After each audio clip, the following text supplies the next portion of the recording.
yang mungkin dulu itu tidak diperiksa, tidak diangkat kasusnya karena ada FA mungkin. Sekarang FA sudah tidak di situ.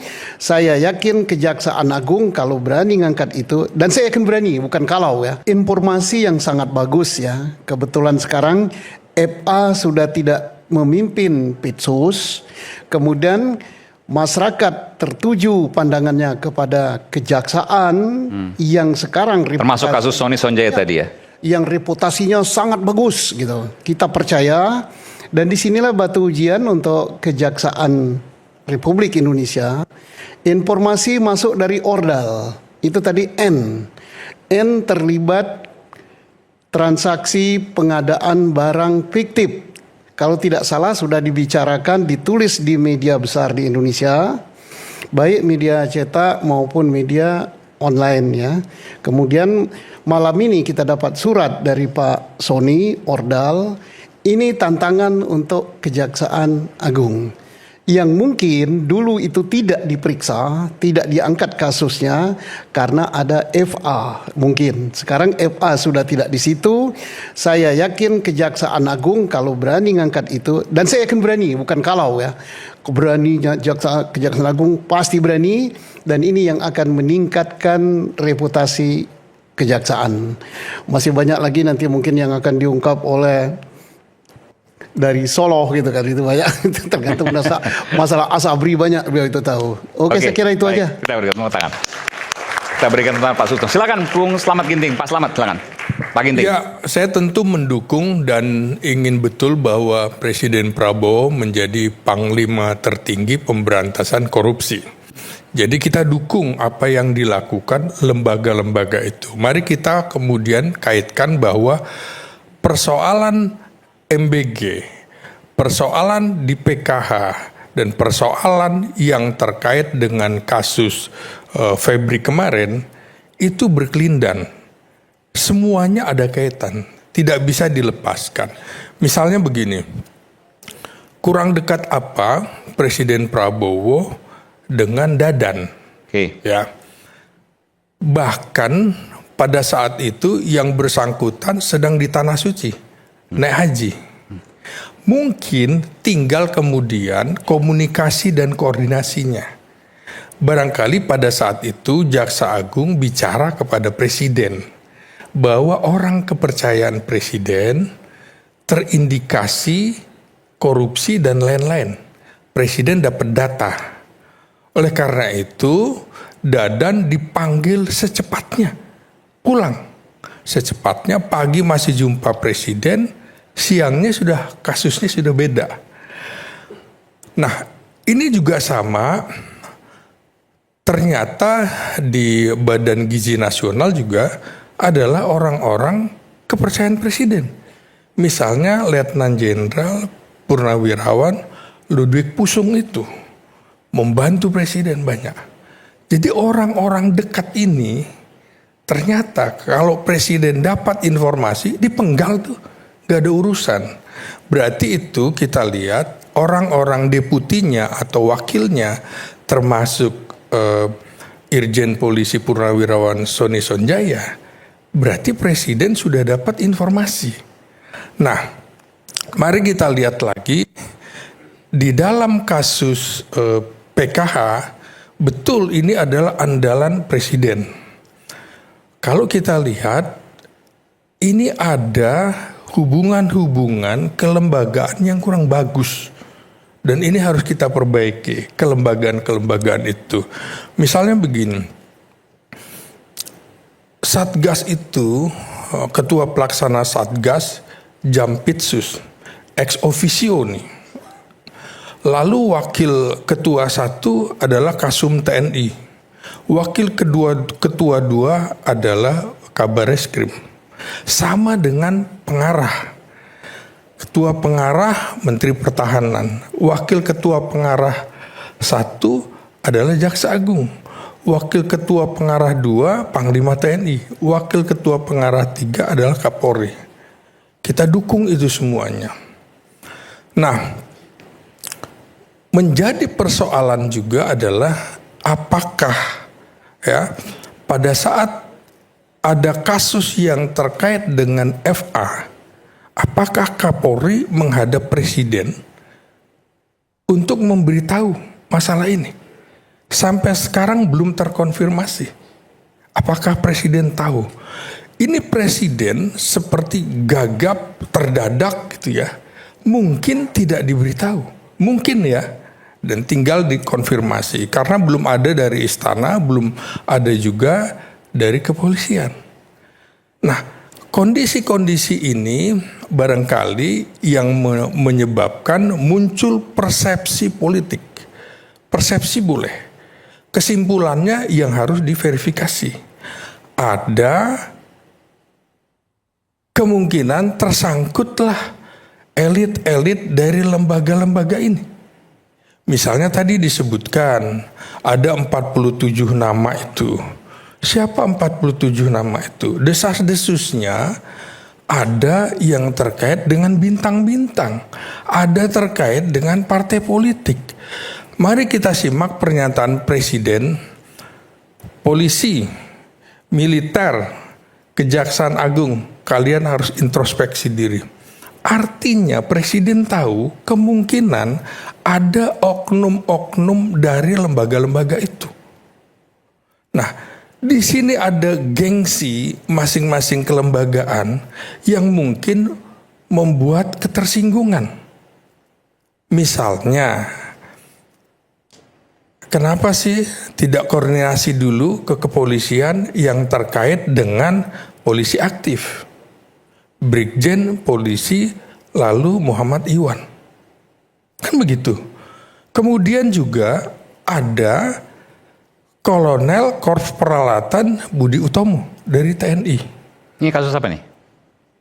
Kasus ini, kasus BGN ini. BGN, oke ya. BGN ya. Iya. Jadi kan ada Iya. militer aktif, ada polisi aktif. Ya, ini yang pengembangan dari tiga pimpinan yang jadi tersangka. Iya, makanya kemudian kadang-kadang barangkali pihak TNI juga terkejut. Loh, kami dapat tugas berdasarkan peraturan Presiden nomor 66 tahun 2025 untuk menjaga Kejaksaan Agung dalam rangka tugas-tugas fungsi kejaksaan. Belum lagi ada undang-undang di kejaksaan, ada Jampitmil di situ, Jaksa Agung Muda Pidana Militer. Ada undang-undang TNI yang membolehkan TNI aktif duduk di jabatan kementerian atau lembaga yang sudah ditentukan, termasuk di Kejaksaan Agung dan juga di Mahkamah Agung Kamar Militer.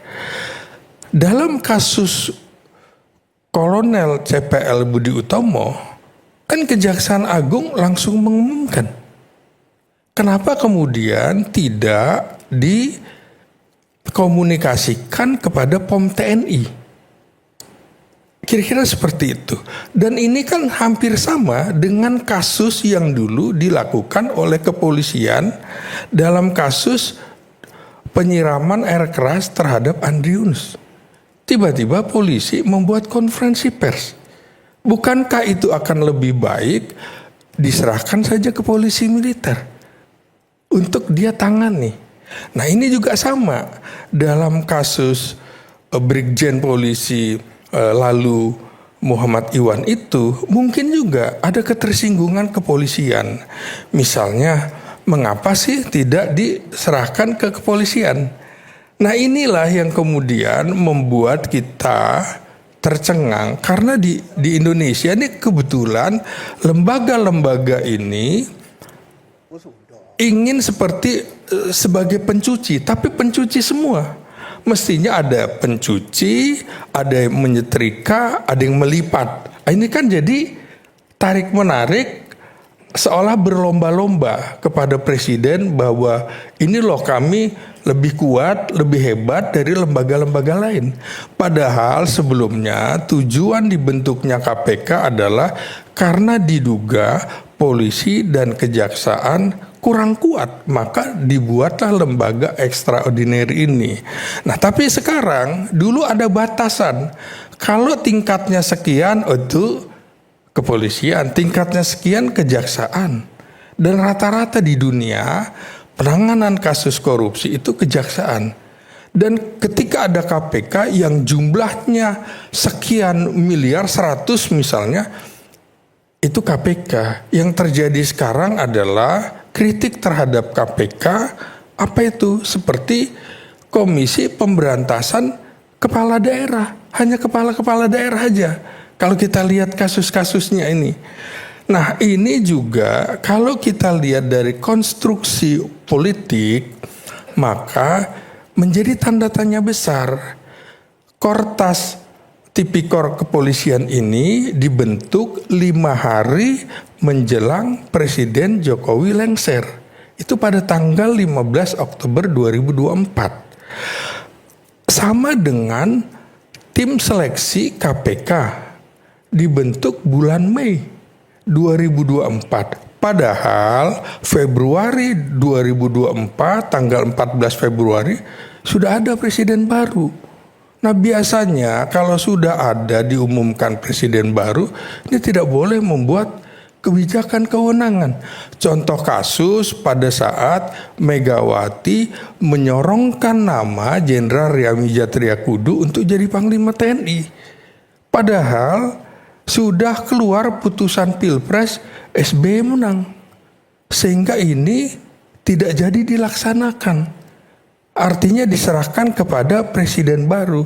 Nah, Jokowi kan tidak. Sehingga ini diperkirakan menurut orang akan menjadi masalah. Saya mendukung kok apa yang sudah dilakukan Kortas Tipikor Polri, bagus. Bahkan kalau perlu polisi tangkap jaksa, jaksa tangkap polisi, polisi tangkap KPK, KPK tangkap polisi, jaksa tangkap KPK, KPK tangkap polisi, tangkap jaksa. Itu bagus supaya dibuka semua. Kita dukung pemberantasan korupsi, siapapun yang itu kemudian sapunya tidak bersih, ya libas saja. Barangkali ini informasi saatnya juga Presiden Prabowo mau mendengarkan, termasuk obrolan kita saat ini tentang orang-orang tersebut. Pak, sebaiknya tidak digunakan yang seperti ini. Tapi dalam kasus FA ini bisa jadi ya, ini membuat Presiden mungkin marah. Bisa jadi Presiden marah. Kok saya nggak diberitahu gitu loh. Kalaupun diberitahu, kemungkinan juga akan dipenggal. Seperti kasus Dadan dan lain-lain di MBG. Bisa jadi ya. Tinggal kita konfirmasi. Nah, ini juga hubungan kemarin pertemuan antara Kapolri, Panglima TNI dengan Jaksa Agung ditangkap publik. Itu hanya panggung depan. Panggung tengah dan panggung belakang adalah ada rivalitas yang tidak bagus. Dan ini harusnya tidak terjadi. Kita harus jaga marwah TNI, marwah Polri, marwah Kerjakan, juga marwah KPK. Kenapa kemudian Kapolri bisa hadir ke Mabes Polri, bisa hadir ke Kejaksaan Agung, tapi tidak hadir di undangan Kementerian Pertahanan yang bahas PKH itu, sampai tidak ada wakil kepolisian di situ, sehingga publik membacanya, bacaan politiknya adalah ada hubungan yang tidak mesra antara Kapolri dengan Menteri Pertahanan, di mana dia sebagai ketua pengarah PKH. Ini publik membacanya seperti itu. Dan juga hubungan, contoh ya, kasus ketika ada berita pemberitaan seolah-olah TNI menggeruduk Polda Metro Jaya. Ada 50. Meskipun kan beredar video waktu itu. Nah, itu kan harus dikonfirmasi. Ternyata TNI yang dipimpin Brigjen TNI Wahyu Yuniartoto, Dirce Bais TNI bagian Intel Pertahanan, dan juga dia adalah Satgas PKH bersama Brigjen TNI Anggiat Napip Tupulu dan juga seorang kolonel marinir sudah berkomunikasi sejak sore hari dengan sejawatnya Wahyu Yuniartoto itu, yaitu Brigjen Polisi Arisonta Nasution yang sama-sama pernah menjadi ajudan Presiden Prabowo. Sudah berkomunikasi, tinggal waktunya. Misalnya Brigjen Wahyu Yuniartoto bisa, Brigjen Polisi Arisonta Nasution tidak bisa. Dicarikan waktu terus begitu. Akhirnya ketemulah waktu sekitar pukul 4 itu. 4 pagi. 4 pagi. Oke. Dan diakhiri dengan sholat subuh berjamaah. Oh, ini yang belum pernah diungkapkan sebelumnya. Nah, Jadi ini yang jumlah, terjadi ya. Iya. Ini jumlahnya 10 orang, bukan 50. Dan sudah berkoordinasi. Minum Bentar, kopi. tapi saya harus konfirmasi ya. Iya. Tapi meskipun di video kan jumlahnya lebih dari 10 itu. Oh, jadi begini ya, PKH itu pasti dikawal bersenjata. Oke. Dia mau datang kemana, memang itu SOP-nya. Nah, jadi kan juga ada kesan, ini kayak framing, ini nggak bagus. Nah, ini kita bongkar aja nggak apa. Iya.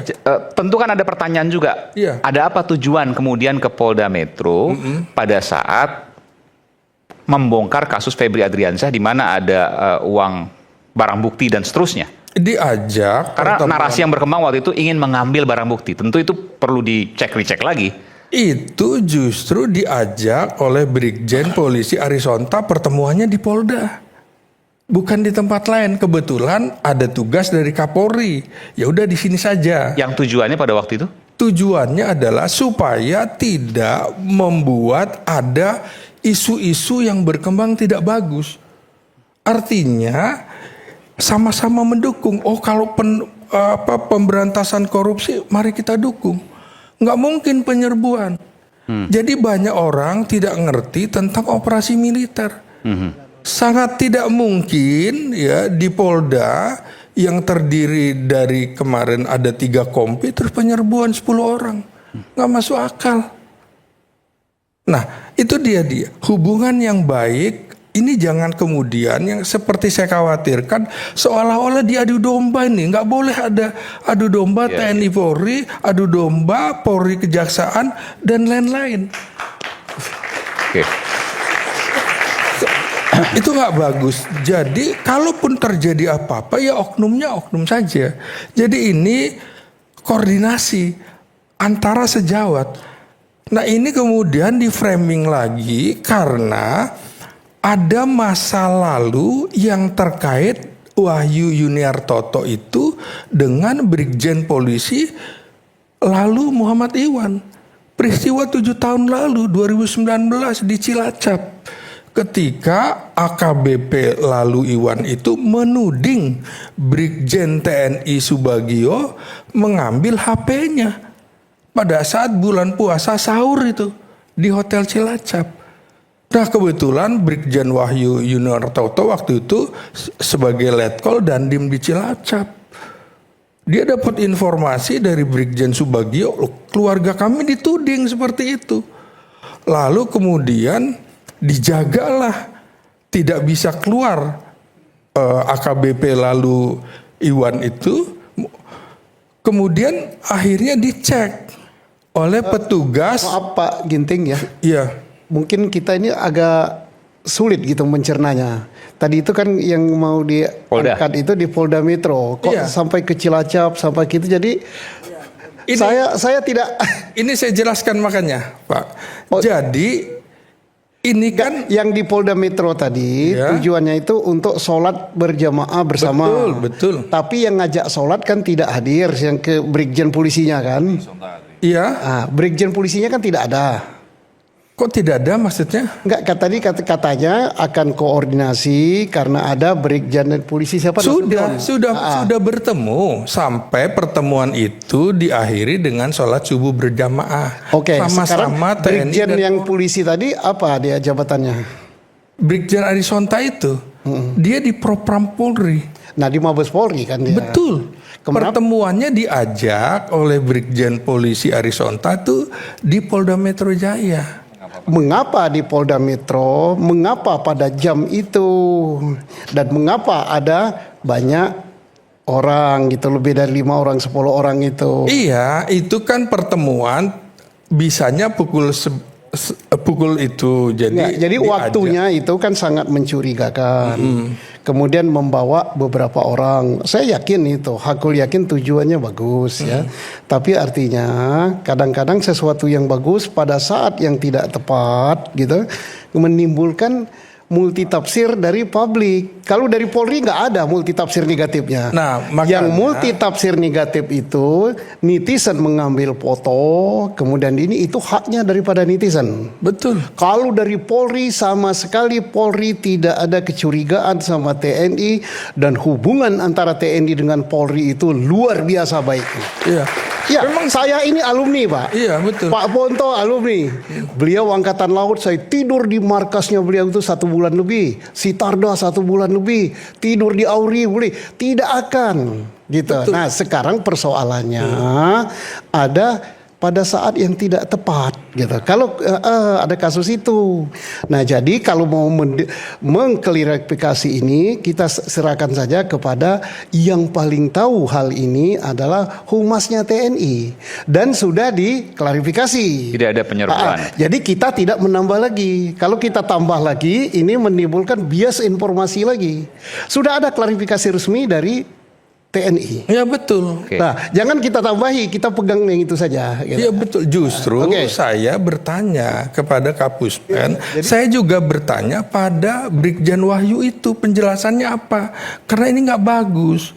Juga menurut Anda sempat saya. bertanya langsung pada Brigjen Wahyu. Iya. Oke. Menurut saya juga Masalah ini sudah kelar. Artinya kita ini kan membantu publik untuk mendapatkan Ya, informasi ya, yang oke, benar. betul. Ini suara rakyat kan. Iya. Tetapi jangan kita tambah lagi. Artinya kita kan lagi fokus Ya. kepada FA. Mungkin bagaimana kemudian kasus ini yang terjadi. Tapi udah saya pikir udah clear iya, tadi ya. bagus Maksudnya itu, supaya itu tidak kan sudah ada- clear, Iya. diklarifikasi oleh Humas TNI. Iya. Artinya jangan ditambah-tambah lagi untuk melebar kemana-mana. Iya, iya. Iya. Artinya cukup Sepakat di untuk situ kita sepakat bahwasanya Polri dan TNI itu selalu kompak dari dulu seperti yang disampaikan oleh Bang Susno. Seperti itu, Bang Iwan.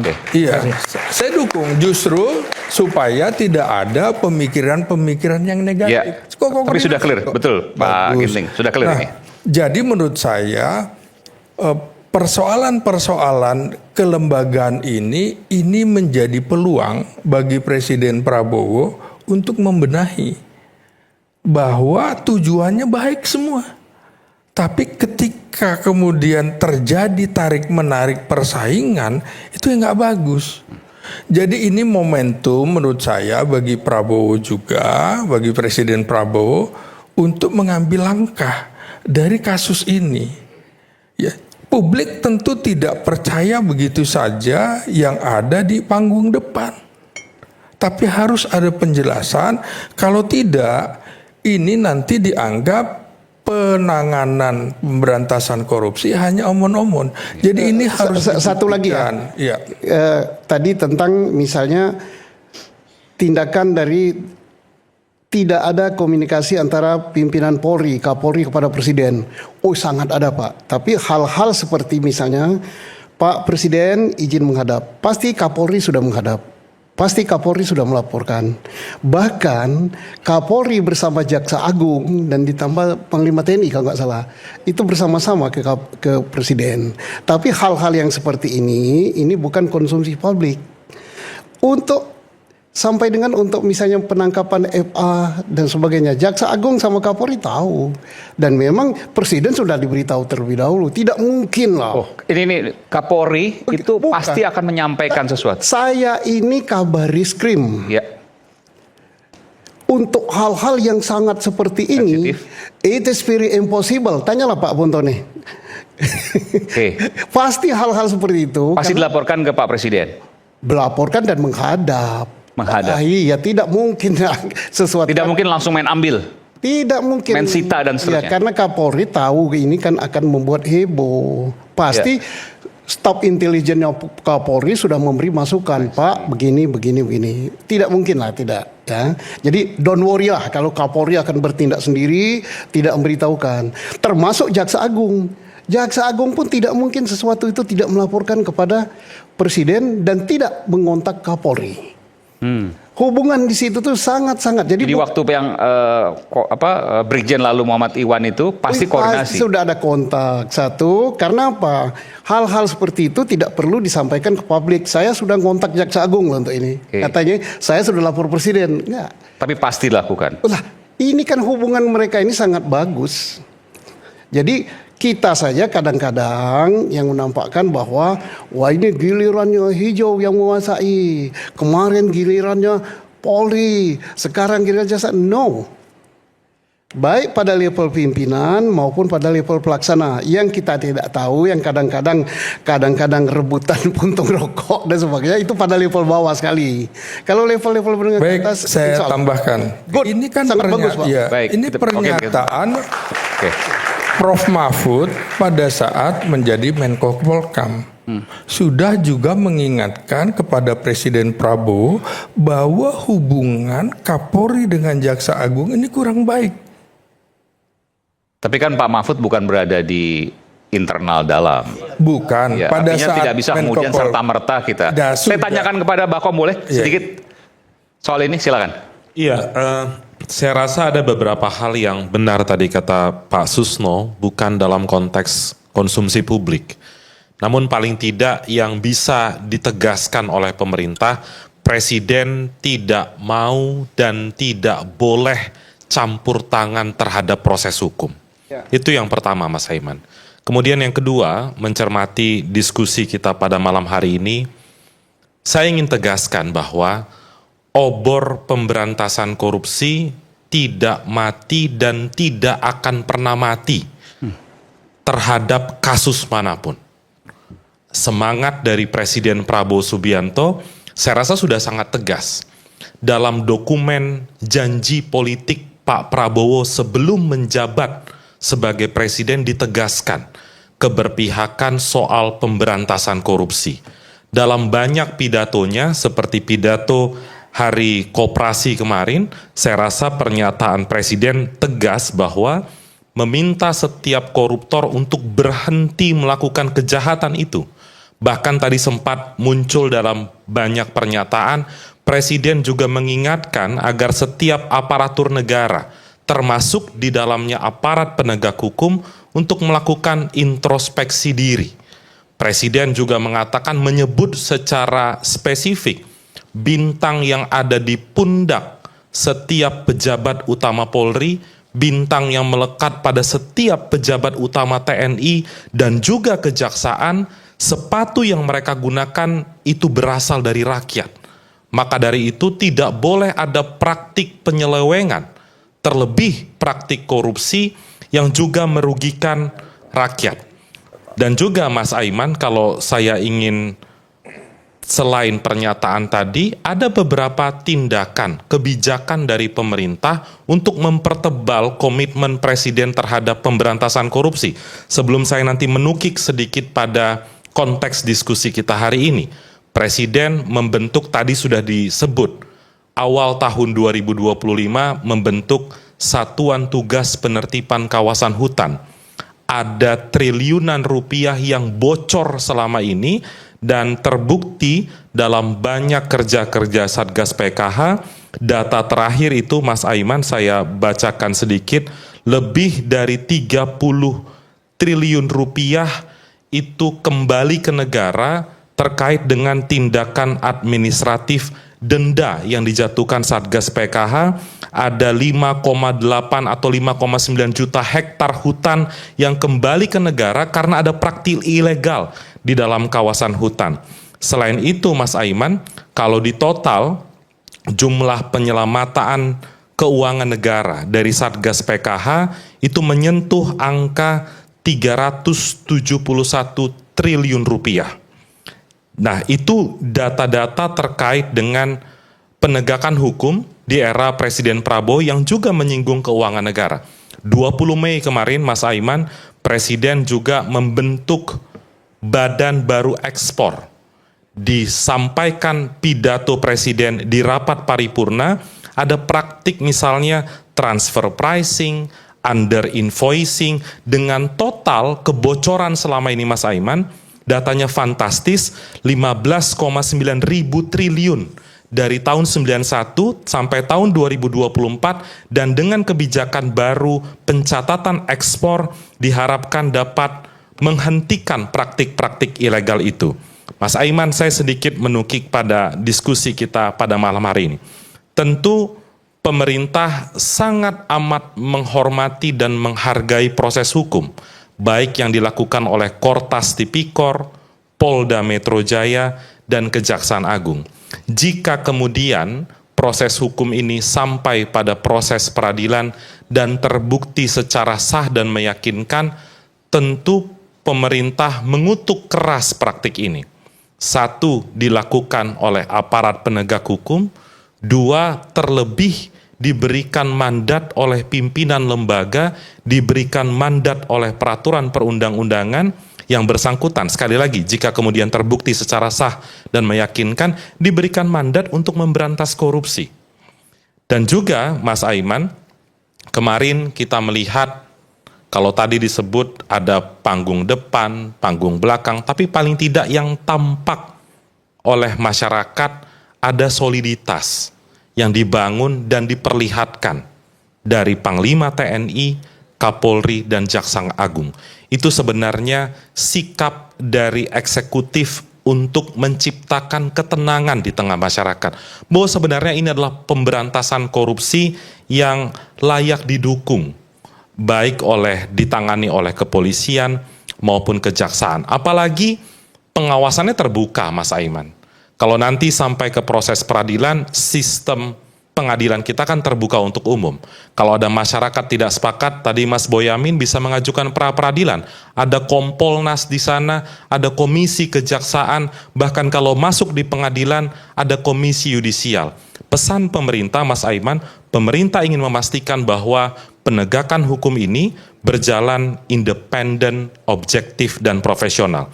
Mas Aiman, juga yang ingin saya tegaskan di sini, tadi disebut ada diksi algojo pemberantasan korupsi di Kejaksaan Agung. Dan pemerintah menganggap, Mas Aiman, algojo di Kejaksaan Agung itu bukan satu orang, Mas Aiman. Algojo pemberantasan korupsi di Kejaksaan Agung adalah 12.000 orang jaksa di seluruh Indonesia. Kejaksaan Agung itu melebihi dari figur-figur orang, Mas Aiman.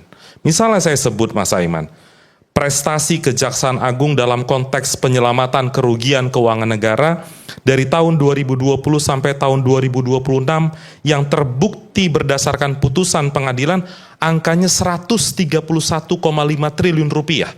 Ada banyak perkara besar yang diungkap. Misalnya, tahun 2026 total pengembalian kerugian keuangan negara yang dapat dipertanggungjawabkan karena sudah terbukti BHT, istilah hukumnya, berkekuatan hukum tetap 40,5 triliun. 2025 24,5 triliun. Kerja-kerja tindak pidana khusus di Kejaksaan Agung dikerjakan secara kolektif, Mas Aim. Bahwa ada pimpinannya, siapapun pimpinannya, di sana ada penyelidik, ada penyidik, karena kalau kita bicara Kejaksaan Agung, mereka punya fungsi penyidikan tindak pidana khusus. Ada tindak pidana korupsi, ada penyelidik, ada penyidik, dan ada penuntut umum. Jadi kerja kolektif ini yang kami yakini tidak akan berhenti siapapun pimpinannya, siapapun jampitsusnya, siapapun jaksa agungnya. Dan itu yang menjadi komitmen tegas dari Presiden Prabowo Subianto. Tentu praktik kejahatan ini, apalagi kejahatan yang menyangkut perkara-perkara besar, kejahatan yang menyangkut kerugian keuangan negara yang amat sangat besar, amat sangat dibenci dan akan dilawan terus-menerus oleh Presiden Prabowo Subianto. Saya rasa itu, Mas Andi. Baik, kita kembali saat lagi, tetap bersama kami di Rakyat Bersuara.